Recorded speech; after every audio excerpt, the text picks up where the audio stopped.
Hello दोस्तों, आप सभी का स्वागत है हमारी एक दुख भरी और दिल को छूने वाली हिंदी कहानी में। यह एक लाडली बेटी की आप बीती है जो दहेज प्रथा से जुड़ी हुई है।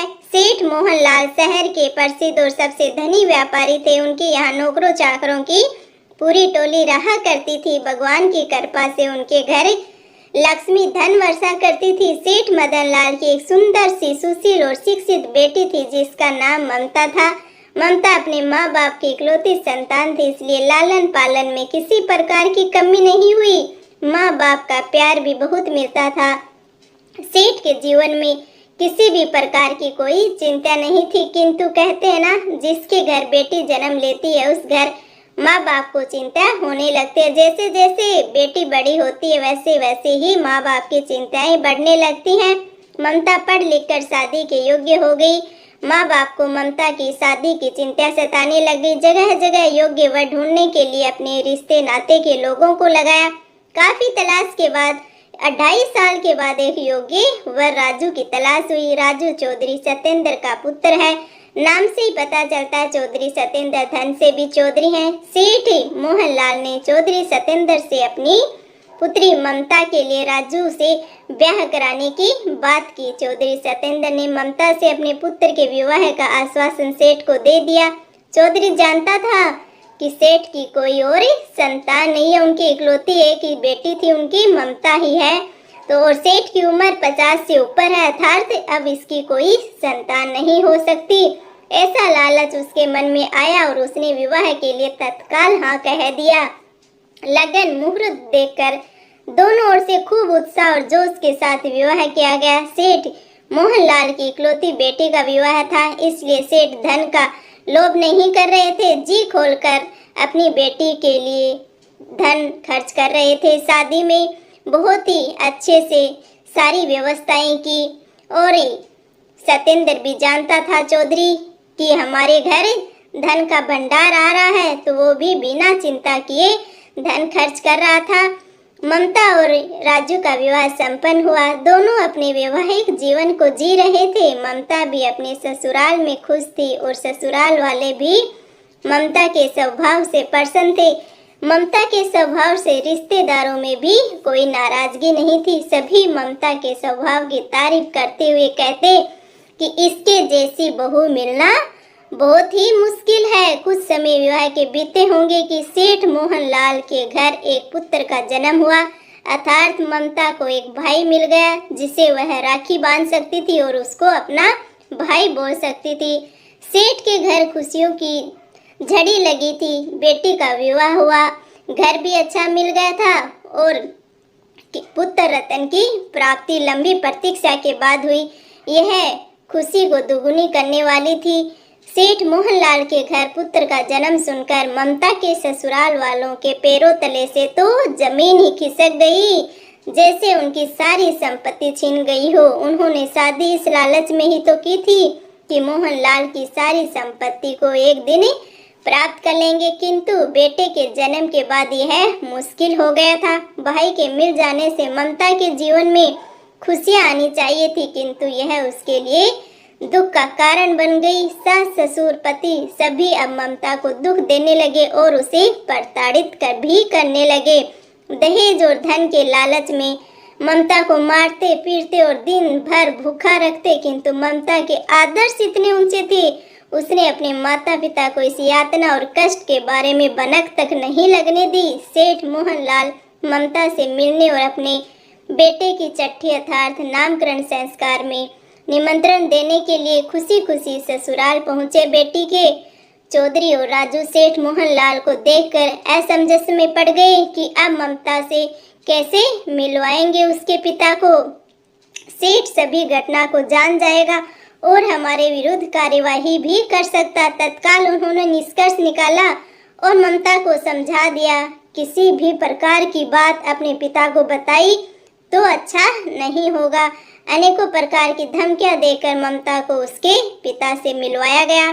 बेटी भी कर्तव्यनिष्ठ थी, उसके संस्कार पुराने थे, अर्थात वह जानती थी कि पिता के घर से डोली निकलती है और ससुराल से अर्थी इसी आदर्शों से वह बंधी हुई थी। ममता ने पिता का खूब स्वागत सत्कार किया। बैठे बैठे उनकी आंखों से आंसुओं की धारा फूट पड़ी। पिता कुछ समझ पाते इससे पहले बेटी बोलती है, पिताजी यह मेरी खुशियों के आंसू हैं। बचपन से मैं भाई के लिए तरसी हूँ। अब जाकर मुझे एक भाई मिला है जिसकी कलाइयों पर मैं राखी बांध सकती हूँ। बस यही सोचकर मेरी आंखों से आंसू निकल गए हैं। पिता को यह बात समझ नहीं आई। कुछ शंका और कुछ डर के कारण अधिक बातों को कुरेदा नहीं। सेठ नामकरण संस्कार में सभी को न्योता देकर अपने घर वापस लौट आए।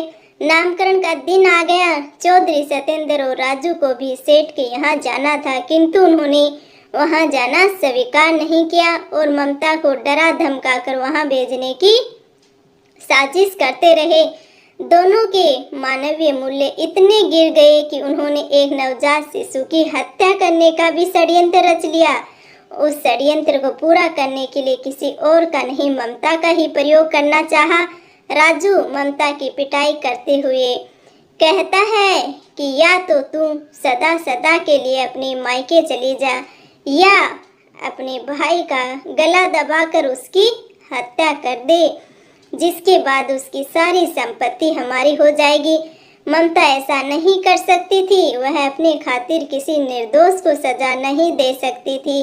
अपने ऊपर हजारों यातनाएं सह सकती थी, लेकिन किसी निर्दोष को सताना यह उसके संस्कारों में ही नहीं था। काफी देर सोच विचार कर ममता ने एक अभूतपूर्व निर्णय लिया। ममता ने 3 पत्र लिखे। पहला पत्र लिखा अपनी माता के नाम, जिसे वह अपनी जन्म देने के लिए धन्यवाद करती रही है। सदा उनकी बेटी बनकर जन्म लेना चाहती है और उनके गोद में खेलती, ऐसे भावों को प्रकट कर माफ़ी मांगती हुई उनसे अगले जन्म में मिलने की बात लिखती है। और दूसरा पत्र अपने ससुर के नाम, जिसे वह पिता के रूप में मानती थी और उनका सेवा भी कि अपने पिता के से कम नहीं की थी उसने सेवा भी, किंतु उन्होंने अपनी बेटी के रूप में उन्हें कभी स्वीकार ही नहीं किया। इसके लिए वह अपने को ही दोषी मानती है और अपने ससुर से माफ़ी भी मांगती है कि अगले जन्म में फिर मैं एक अच्छी बहू बनकर आपके सामने आऊंगी पिताजी।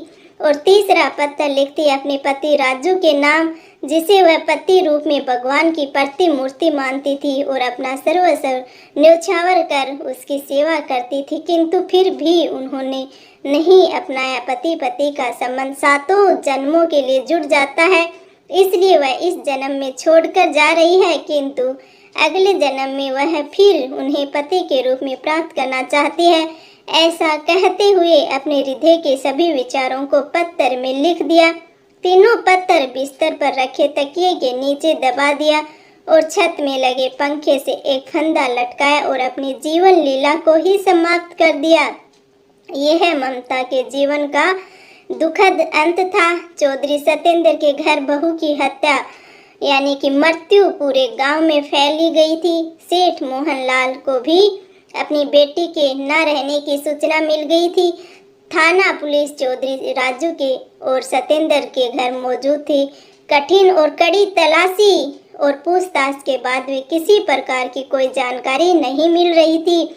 महिला कांस्टेबलों ने भी ममता के शरीर को जैसे ही नीचे उतारा, उसके कपड़े ऊपर करके देखा तो उसके शरीर पर हजारों काले काले दाग थे, जो राजू और सतेंद्र ने पिटाई के दौरान उसे दिए थे। पुलिस को सारी परिस्थिति समझ में आ गई।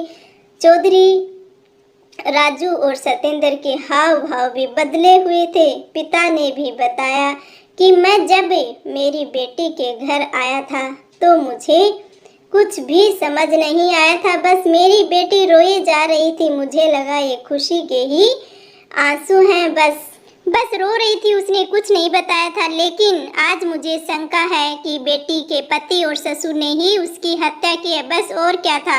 राजू और चौधरी सतेंद्र को पुलिस ने गिरफ्तार कर लिया और कमरे की छानबीन की गई। तकिए के नीचे रखे तीनों पत्रों को पुलिस ने बरामद किया। उसमें लिखी हुई सभी बातों को पुलिस ने सबके सामने पढ़ा, जिससे राजू और चौधरी सतेंद्र के सभी यातनाओं का सबके सामने उजागर हो गया। गांव मोहल्ले के सभी ने ममता के स्वभाव से परिचित थे और राजू और चौधरी सत्येंद्र के स्वभाव से भी परिचित थे। गांव वालों ने भी राजू और सत्येंद्र के सभी राज खोल दिए। पुलिस ने कानूनन राजू और सत्येंद्र चौधरी को गिरफ्तार किया। कोर्ट कचहरी हुई जिसमें राजू को मुख्य साजिशकर्ता माना गया और उसे आजीवन कारावास की सजा सुनाई गई। चौधरी सत्येंद्र को इस घटना में शामिल और साजिश में सहयोगी मानते हुए 9 साल की सजा सुनाई गई। इस घटना से बस यही सीख मिलती है कि लालच में किस प्रकार ससुराल वालों ने अपनी बहू का अनादर किया, उसकी पिटाई की। ऐसा कभी नहीं करना चाहिए क्योंकि वो बेटी हमारी और आपकी भी हो सकती है। किंतु इस घटना के प्रभाव में केवल ममता नहीं आई, अपितु ममता के साथ बुरा बर्ताव करने वाले भी बुरे दंड को भुगतने के लिए अपराधी हुए। इससे एक बेटी का सब कुछ उजड़ जाता है, वहीं 2 परिवार भी बिखर ही जाते हैं। समाज में फैली इन कुरीतियों को समाज के लोगों को ही दूर करना होगा, यानी कि हम सबको मिलके ही दूर करना होगा, अन्यथा आज एक ममता इस घटना का शिकार हुई है, न जाने कितनी ही ममता फिर शिकार होंगी। हम सबको अपने आसपास हो रहे अत्याचारों के प्रति आवाज़ उठानी चाहिए। अगर ममता के आस पड़ोस के लोगों ने भी आवाज़ उठाई होती तो शायद ममता आज हम सबके बीच होती और दोनों परिवार भी एक साथ होते। दहेज के लोभी को भी कड़ा संदेश देना आवश्यक है कि वह बहू को ब्याह कर लाते हैं जो उनके घर की लक्ष्मी है, ना कि वह किसी धन कुबेर को उठाकर लाते हैं जो कि उसके घर में धन की वर्षा करे। दहेज के प्रति समाज का नजरिया बदलना आवश्यक हो गया है, नहीं तो कितनी और बेटियों का घर उजड़ेगा। वह बेटी हमारी और आपकी भी किसी की भी हो सकती है। तो इस शिक्षाप्रद कहानी से बस यही संदेश देना चाहती हूँ कि बेटी के साथ, किसी की भी बेटी के साथ ऐसा बुरा बर्ताव ना करें कि उसे अपना जीवन लीला ही समाप्त करनी पड़े। और आप लोगों को हमारी ये कहानी के माध्यम से जो शिक्षा दी है वो कैसी लगी, प्लीज़ कमेंट करके ज़रूर बताना। मिलते हैं आप लोगों से एक ऐसी ही कहानी के साथ। Thanks for watching. आप लोग अपना प्यार और सपोर्ट बनाए रखना।